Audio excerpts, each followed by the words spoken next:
আমাদের মুসলিম ভাইরা কিনলো, কিনে রাস্তায় খারাপ করে কাটলো, তোমরা নিয়ে চলে যাও।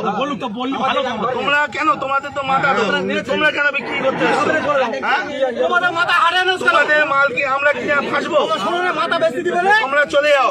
ভালো কথাই বলছি, হাট এখন বন্ধ নাই, তোমরা চলে যাও। কেউ একটা ভালো কথা বলো, এনাদের কেউ একটা কিন্তু কোনো কথা বলবে না। উপরে বলুক, উপরে বলতে বলো, করে খাই, আমরাও করে খাই। এখন কথা হচ্ছে ওনাদের মাথা ওনারা বেচে দিচ্ছে, আমাদের মুসলিম ভাইরা কিনছে, কিনে ফেসে যাচ্ছে, ওনারা টাকা টেনে বাড়ি চলে যাচ্ছে, আর কিন্তু কোনো সমস্যা নেই। সুতরাং কেউ একটা এদের কোনো কথা বলবে না, এনারাও করে খায়। কিন্তু তোমরা মানে কাকা নিয়ে বাড়ি চলে যাও।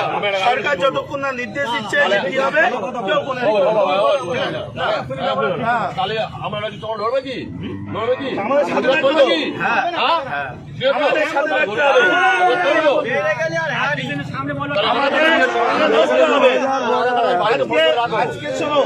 আজকে ভারতবর্ষে এই গরু এক্সপোর্টে ইন্ডিয়ার দ্বিতীয় নম্বরে, আর আমরা আজকে করছি অত অপরাধ আমরা করে ফেলেছি।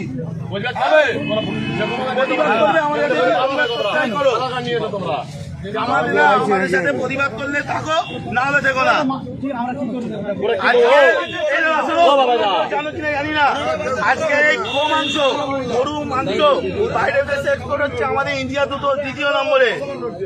আর আজকে আমরা অপরাধ করে ফেলেছি, এর জবাব কেউ দিতে পারবে? সুতরাং কাকা নাম্বার সঞ্জয়